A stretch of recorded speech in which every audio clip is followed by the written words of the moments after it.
In this video, I'm going to give you some quick tips on everything you need to know about asymmetrical meters. Asymmetrical meters or asymmetrical time signatures are very similar to the asymmetrical subdivisions that I talked about in the advanced subdivision video. So check that out if you're curious about how those more complicated subdivisions work. And let's talk about how the asymmetrical meters work. But first, let's start by talking about what a symmetrical meter is. So just about everything except for 5/8 and 7/8 are symmetrical meters. So if we look at something like 2/4 or 6/8, those meters are able to split evenly in half. So 2/4 means that there's 2 quarter notes, and I'm actually going to look at this all in eighth notes because that'll make more sense going to 5/8 and 7/8 because those are sort of eighth note based meters, right? So in 2/4 we have 1, 2, 3, 4 eighth notes, and those all beam together and we get this nice evenness and symmetry to the meter. 6/8 is another symmetrical one, even though it's slightly different, where we have 1, 2, 3, and then 1, 2, 3 groups of eighth notes. But again, it's all symmetrical, where we can draw a line down here and each half of the measure looks exactly the same in the symmetrical time signatures. Now, if we look at 5/8, which is an asymmetrical time signature or meter, we have 5 eighth notes. And in this case, in order to make it symmetrical, you'd have to draw a line down this middle one and sort of split it in half. So there's not really any way we can divide in between the notes and have it be symmetrical. So that's why this is called an asymmetrical meter. But we can take some of those principles from the 2/4 and 6/8 and group these 5 notes into something that makes more sense. So if you noticed in 2/4 we had groups of 2 eighth notes, and then in 6/8 we had groups of 3 eighth notes. So if we look at 5/8, we can sort of have a hybrid of that. So maybe we can group these first 2 together and then these last 3 together. When we have a grouping of 2, that's maybe called a duple beat, or also is sometimes called a simple meter. So 2/4 is a simple meter because it has the beats divided into 2 eighth notes, whereas 6/8, when we have 3 eighth notes, is a triple beat, or also called a compound beat. So 6/8 is a compound meter because the beat divides into 3 eighth notes. In the asymmetrical meters, we have sort of a combination of that. So we have a simple beat and a compound beat. We can also rearrange where the simple beat is and where the compound beat is, and that's something that's really important when you're dealing with these asymmetrical meters, is being able to identify where the compound beats are and where the simple beats are.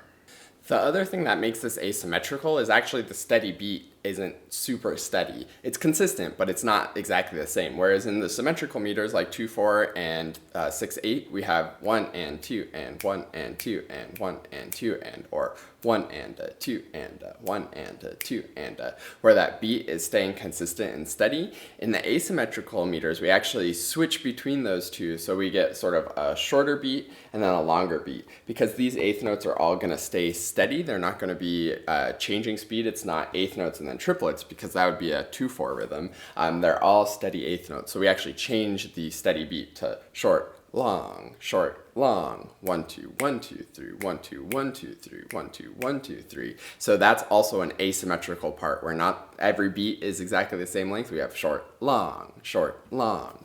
Which brings me to how to actually count these meters and these rhythms. The way that I do it in a very common way is to count 1 2 on the duple or simple beats, and then 1 2 3 on the compound or triple beats. Another way that actually might be even a little bit better to count it, though, because it keeps it similar to how it is when it's in that 2/4 or 6/8, is to do 1 and, just like the first beat of 2/4, and then this could be just like the second beat of 6/8, where you have 2 and The nice thing about doing it this way is it sort of keeps you oriented in the measure. You know where the downbeat is, and then you know where beat 2 is. The only thing that might be less advantageous about this, and where the 1 2 3 works better, is if you have like 16th note subdivisions in your beat 3, because this is really easy to do with 1, 2, 3. It's just 1 and 2 and 3 and. But with 2 and it gets a little bit more complicated on how to do that. If you do 2 and, which would be kind of tricky and kind of cumbersome. So maybe if they're 16th notes, it's better to stick with the 1, 2, and 3 and, or 1 and 2 and 3 and for all 16th notes, so that it's easier to count those. But having this number here is really nice, so that you know where you are in the measure, similar to how in 6/8, when we have just continuous eighth notes, we count 1 and 2 and 1 and 2 and. Ultimately, the counting, though, is up to you, as long as you're keeping it steady with every eighth note being nice and steady. Now, 7/8 works exactly the same way, and it's the same thing where we have to find the simple beats and the compound beats, or the duple beats and the triple beats. So there's all kinds of options for how these can group together. We can have 1, 2, 1, 2, 1, 2, 3, or 1 and 2 and 3 and if you want to do it with the 2, 4, 6, 8 kind of counting. We can have 1, 2, 3, 1, 2, 1, 2, or 1 and 2 and 3 and you can feel how that beat goes long, short, short. So the compound or triple beat is always a longer beat, because we're asymmetrical and unsteady.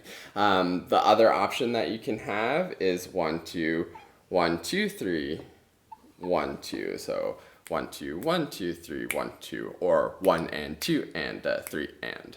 And now that we have this framework of sort of like 2 4s versus 6 8s, we can do all of the different subdivisions. So say we have something like 1 and then 2 16th notes, and then 1, 2 16th notes, and then 3, and then dotted eighth, 16th, some rhythm like that. We still know exactly how to count that, because it's just like we would count it in 2 4 and 6 8, then sort of 2 4 again. So we could either do this with like the straight numbers way of counting, where we count every single eighth note, so that'd be 1, 2, and 1, 2, and 3, 1, and then this is like the and of 2 we sustain through that eighth note. Or we can do it the 2 4 sort of 6 8 version, where we can do 1 and 2, 2 and 3. So I'm going to keep this with the numbers since there's 16th notes in there, but I can keep this as 2 just to keep myself oriented in the measure. And then we have 3, and then this is the last 16th note, so that's and it's and that we're sustaining through with the eighth note. So we have either 1, 2, and 1, 2, and 3, 1, and. Or we have 1 and 2, 2, and 3, 3, In either case, it sounds like exactly the same rhythm. We're just saying slightly different counts depending on which method of counting the asymmetrical meters you prefer. Now, what happens if we go from a 2 4 measure to a 7 8 or 5 8 measure? This is very similar to going between 2 4 and 6 8, where the eighth note stays steady. So if you're going 1 and 2 and 1 and 2 and 1 and 2 and 1 and 2 and where those eighth notes, every single count I said was exactly the same speed, but then the steady beat was changing. It's just like how in the asymmetrical meter, just in itself, you go sort of from that simple short beat to the compound longer beat. It's basically like that when we go from 2 4 to 6 8, but now it's happening within the measure. So whenever you're going from 2 4 to 5 8, the key is to just keep the eighth notes going steady. 1 and 2 and 1 2 1 2 3, 1 and 2 and 1 2 1 2 3, or 1 and 2 and 1 and 2 and 1 and 2 and 1 and 2 and then you can feel that with the steady beat of just like the quarter note, quarter note, quarter note, dotted quarter note.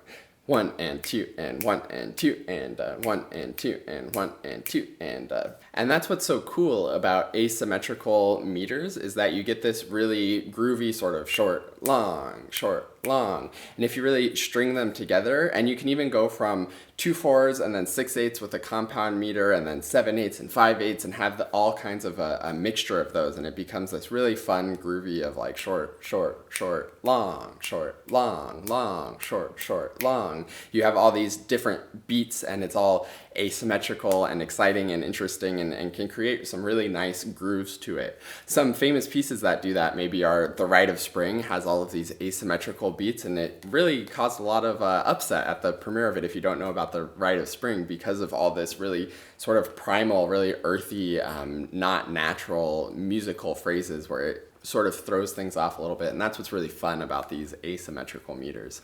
So I hope that helps give you some quick tips on how these asymmetrical meters work. Just remember, whenever you're using them or going in between them, make sure that you're able to find that compound or that triple beat where the 3/8 note group is, and then just be able to move smoothly between simple meters, compound meters, and then a combination of both in the asymmetrical meters. I just want to give you one quick bonus tip before we wrap up. I know this quick tips is getting a little bit of a longer tips at this point, but that's good. It's all good information. Sometimes we'll have some more standard meters like 9/8, which is a compound meter with 3/8 notes per beat, and then 3 beats of that, 1 and 2 and 3 and but sometimes you'll see above the music maybe a 2 plus 2 plus 2 plus 3, and that means that the 9/8 notes, instead of being grouped into 3 groups of 3 as you would traditionally do for 9/8, it's actually going to be grouped into 2 plus 2 plus 2 plus 3, becoming an asymmetrical meter. 1 and 2 and 3 and 4 and or 1 2 1 2 1 2 1 2 3. This can happen in all kinds of simple meters. Sometimes you'll even see 8/8, which is the equivalent of 4/4, but it might be grouped 3 plus 3 plus 2. 1 2 3 1 2 3 1 2 1 2 3 1 2 3 1 2. That's my favorite subdivision and grouping, actually. Fun fact, but that's irrelevant. In this way, you can see that it works exactly the same as like a 5/8 or 7/8. You just have to find where that compound meter is, or in the case of the 8/8, 1 2 3 1 2 3 1 2, there's 2 compound beats and then 1 simple beat. So you just have to find that organization. One other thing that can help you with marking it in your music, when you have 7/8 or 5/8 or 9/8 grouped like this, if it's not clear, if they don't tell you above it that it's going to be grouped like this, you can do a little shorthand version of it where you mark slash, slash, slash, and then triangles for the compound beats. So simple beats are slashes, compound beats are triangles. Okay, that's all I got for you. Thanks so much for watching. If you enjoyed this, subscribe to the channel, hit the like, leave a comment with any suggestions you have. This video was actually suggested by somebody in the comments on another video, so I'm always happy to make videos that you guys are asking for. It's my favorite thing to do, actually, to give you exactly what you need to help. So I hope this helped you, and I look forward to seeing you in another video, and thank you so much for watching.